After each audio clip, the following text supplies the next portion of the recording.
السلام علیکم dear students. آج کا ہمارا جو ٹاپک ہے وہ چیپٹر نمبر 11 الیکٹروسٹیٹکس کا جو چیپٹر ہے اس میں الیکٹران وولٹ ٹاپک ہے. ایک چھوٹا سا ٹاپک ہے مگر سمجھنا بہت ضروری ہے کیونکہ اس سے MCQs بھی آتے ہیں اور ایگزام پوائنٹ آف ویو سے شارٹ کویشچن کے لیے بہت امپورٹنٹ ہے. تو الیکٹران وولٹ کو سب سے پہلے ہم ڈیفائن کرتے ہیں کہ کیا چیز ہے. تو ڈیفینیشن کچھ اس طرح ہے: the amount of energy gained or lost by an electron or proton when it is moved through a potential difference of 1 volt. وہ انرجی جو کہ ایک الیکٹران گین کرے یا لاس کرے جبکہ وہ دو پلیٹس کے درمیان جبکہ پوٹینشیل ڈفرینس 1 وولٹ کا ہو. اس کے درمیان اگر وہ موو کرنا چاہتے ہیں الیکٹران یا پروٹان، اگر وہ ایک اتنا اماؤنٹ آف انرجی گین کرے تو اس کو ہم الیکٹران وولٹ کہتے ہیں. اچھا، ابھی ہم میتھمیٹیکل فارم کی طرف آتے ہیں کہ اس کا میتھمیٹیکل فارم کیا ہے. تو ابھی آپ JSV نوڈیٹ کے چارج آن الیکٹران جو ہے نا ہمارے پاس 1.602 ملٹیپلائی بائی 10⁻19 یہ ہمارے پاس میتھمیٹیکل ویلیو ہے. چارج آف الیکٹران، ایک الیکٹران پہ ہمارے پاس ایک چارج جو ہے ایک الیکٹران ہے اس کے اوپر ہمارے پاس اتنا چارج ہوتا ہے. اور آپ کو پتہ ہے کہ ہم نے ڈیفینیشن میں بھی پڑھا کہ 1 وولٹ کا جو ہے نا ہمارے پاس پوٹینشیل ڈفرینس ہونا چاہیے. اگر اسی کے درمیان الیکٹران یا پروٹان گھومتا ہو تو یہ جو انرجی گین یا لاس کرے گا اس کو ہم ایک الیکٹران وولٹ انرجی کہتے ہیں.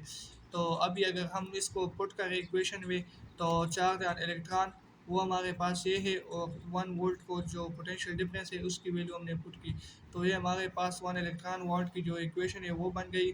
ابھی جو پچھلے سال 2024 کا MDCAT ٹیسٹ ہوا تھا اس میں ہمارے پاس ایک MCQs آیا تھا جو کہ بہت سے اسٹوڈنٹ نے غلط کیا تھا.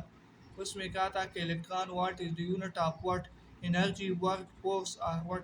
سو آپ نے بالکل اس میں غلط نہیں ہونا. ایک بک میں بھی یہ لائن لکھی ہے اور میں آپ کو بتا بھی رہا ہوں کہ electron watt is not unit of work force اور ETC، it is only the unit of energy.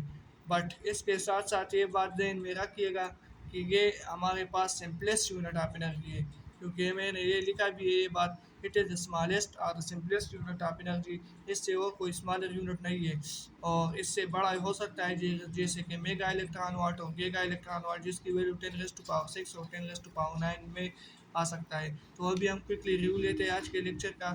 Electron what کیا چیز ہے وہ ہم نے بتایا کہ it is the amount of energy gain اور loss by an electron when it is move through a potential difference of 1 watt. پھر اس کے ہم نے mathematical derivation charge of electron یہ ہے اور 1 وولٹ اس کو ہم نے جو ہے نا ملٹیپلائی کیا تو یہ 1 الیکٹران واٹ کی برابر ہے. اس طرح ہے ہمارے پاس اسمالسٹ یونٹ آف انرجی اس سے بڑے ہو سکتے ہیں mega electron watt giga electron watt. اور اس طرح ہم نے آج MCQs بھی جو ہے نا وہ ڈسکس کی کہ MDCAT میں آتا جو اکثر اسٹوڈنٹ نے غلط کیا تھا. یہ بہت امپورٹنٹ MCQs ہے اور اس کے علاوہ ہم الیکٹران واٹ کو EV سے ریپرزینٹ کرتے ہیں. تو آج کے لیے اتنا ہی کافی ہے. والسلام.